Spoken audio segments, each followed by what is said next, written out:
Ready for some educational reform? It'll only cost you a smooth $1 billion, but what kind of reform are you buying? Apparently not much. From the Education Center at Independence, Ben DeGrow, there is this behemoth of a bill working its way through the legislature. What's it called? Senate Bill 213, and talk about a lot of homework. A lot of homework. 185 pages at last glance of legislation, constantly changing. If you talk about the sausage being made in the legislature, this thing is the most jumbled sausage ever. Well, the idea was to reform education, because we all want to reform education. I didn't know it cost $1 billion, but this thing started at a much smaller size. Now it's up to 180 pages. It's Senator Johnston's idea. What was the goal of this? What was the original advertised goal? Right. Now, Senator Johnston has portrayed this as a grand bargain. So the idea is the people on the education reform side of things want to see the system run differently. And so the idea was to reform how we fund the schools. And the other time you got the people in the system who said, well, in recent years we haven't made as much money in the system, so we need more revenues. So he's combined the bold reforms in the School Finance Act with the bold request for $1 billion in taxes.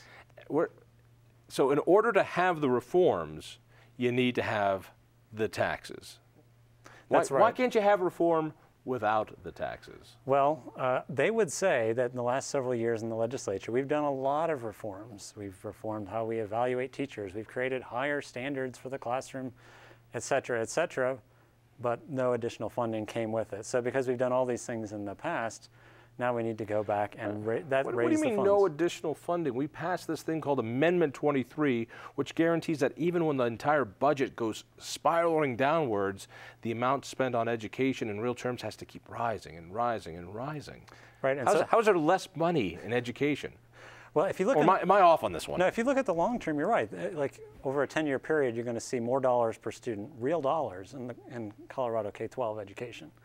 In the last couple of years, when we went through the recession and then the federal funds that came to kind of hold up the system ran out, a lot of school districts faced budget cuts. That's partly because the revenues aren't coming in as much, and part of that's because the costs for the retirement system, para, are driving the costs up, and so they're having to make tough decisions that they're not used to having to make. Ah, an interesting point. Now, here's this big, gooey, weird bill that keeps growing every day, and it's at the end of the day, we're going to have to vote on it this fall, and it's going to be at least $1 billion tax increase.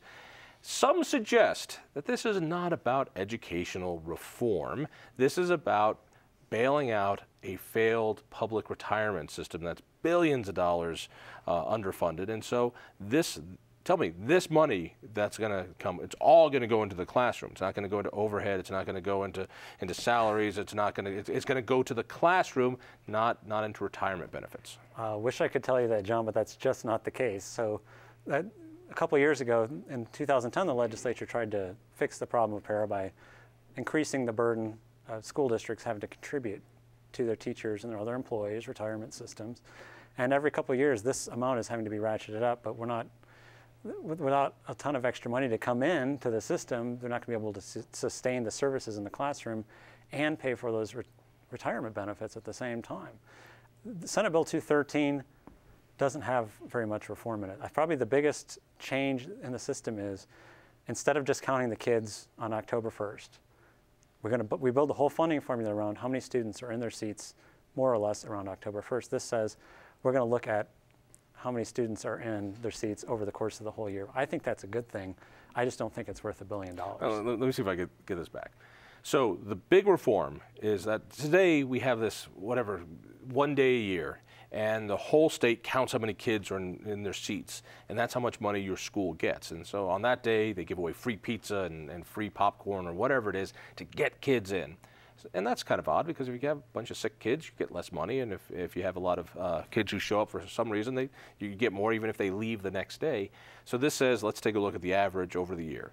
Why would that cost $1 billion more? There must be more reform in this. If this is a grand bargain and it's going to cost us $1 billion, there's got to be something else. There are a couple other little things in there. There's a little additional transparency. There's a little bit additional dollars being sent with students to the schools they attend, as far as making sure that, like, at-risk poor students, English language learner students, some of the harder students to serve, those dollars are actually getting put in the schools where they are. There's some more requirement on that front, but overall, the cost to change how we count students and everything, nowhere near $1 billion. Nowhere. All right. 180 pages, and this is what we get. Now, this was supposed to be this grand compromise in that those who want real educational accountability, those who are friends of choice inside the system, of course, nothing here is voucherized. There's no opportunity scholarships to go take your kid to a private school. This is all within the system. But at least we're supposed to get more choice, more accountability. How many Republicans have signed off on this? As of right now, 0. So right now, the way the issue stands in the legislature, Senate Bill 213, in the Senate, it was a party line vote, 20 Democrats for, 15 Republicans against. It's working its way through the House now, and still no Republican sponsors, no Republican committee votes. Right now, it's all D's for and R's against. Wow, a tax increase that the D's are for and the R's are against. So is it getting to the point where they're giving up this mirage of reform, that this is an educational tax increase? And those sell very well in Colorado. We love our kids. We want to help them. So is this just a plain tax increase without anything else? It's a tax increase with a few things thrown in to make it look like the system's changing, but it's really not, because, as you pointed out, we're still at the point where school boards and school districts are in control of all the funds in their district. So for a student who wanted to take some of their funds and maybe choose a virtual course, or they wanted to choose some other option outside their district, the money and the control is still with the district. It's not with the student. It's not with the parent. To me, real reform would be putting that power in the consumer's hands. Talk to me about the players here. We know that the education folks, the union wants this because it bails out their broken pension system. But who else wants this, and who's on the fence, and who's against it? I mean, and at the state legislature, it's not just policy ideas. No, there are entrenched interests. You've got school board associations, you've got superintendent associations, you've got, of course, all the unions, then you've got the chambers, and then you've got realtors, and then you've got all these other groups, and then the school districts themselves. Who really wants this tax increase? Well, mostly the establishment, but the interesting... When you say establishment, who do you mean? Right, so we're talking about, I mean, the unions, they stand to benefit, and the large urban school districts particularly behind this, because the way the school finance formula will be rewritten under this, the money is being heavily redirected to districts where there are a lot of students in poverty, students who are not native English speakers. And so the big winners are like the Denver Public Schools, which by the latest estimates I've seen stand to gain about $120 to $125 million. So where does the money come from then? If they're going to, so basically this is to bail out DPS. So the rest of the state's going to pay more taxes so that districts like DPS, real urban districts, get more money. And in the end, every school district in Colorado is going to get more money to some extent.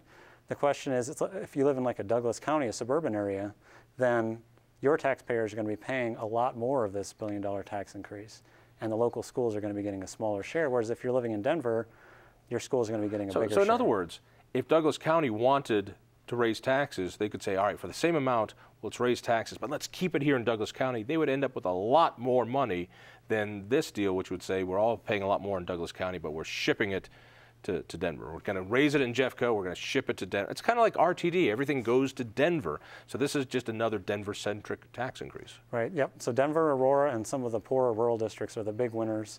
And but overall, the charter school, the people who run the charter schools have had a lot of concerns with the bill. Last I heard, they were opposed to it.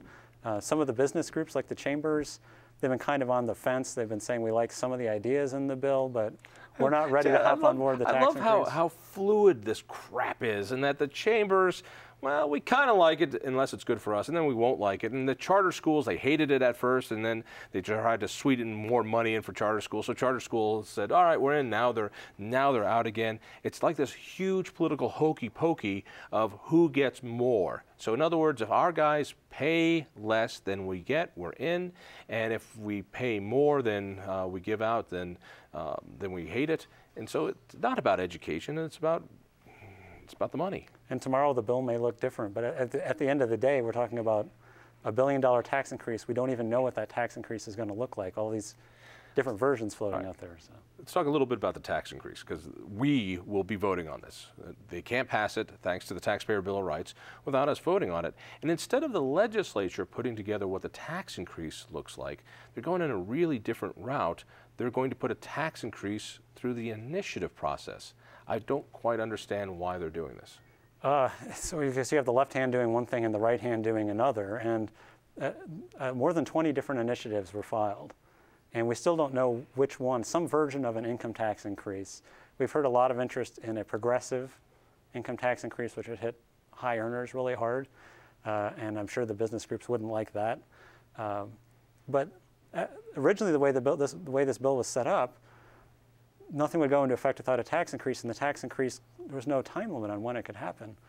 Recently, the bill's been amended to say at least you have to ask for the tax increase within the next 5 years. Next 5 years? Now, Yes. do you get to ask once, or can you ask 5 times over? Well, the way I understand it is once, so they have as many chances until they get it up to the 2017.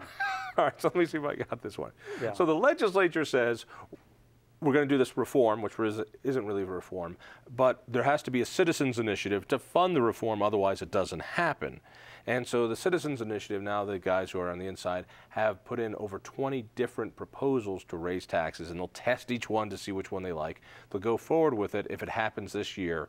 Or they could say, you know, this isn't the year, let's wait till the next year or the next year or next year. So it'll be hanging out there ready to go. Yep, it could go on anytime. Does this thing pass? It looks like it's going to pass the legislature, I mean, with all the Democrats' support behind it, but ultimately... Not a single Democrat voted against it. Nope, all Democrats for, Republicans against, but it's going to be up to the taxpayers. It'll be coming to a place near you. People want to find out more information, where do they go? Education.i2i.org. Education.i2i.org. Check out Independence Institute online, that's i2i.org or independenceinstitute.org. Listen for me on KHOW Radio. Tell a friend. Ben, thank you much. Thanks.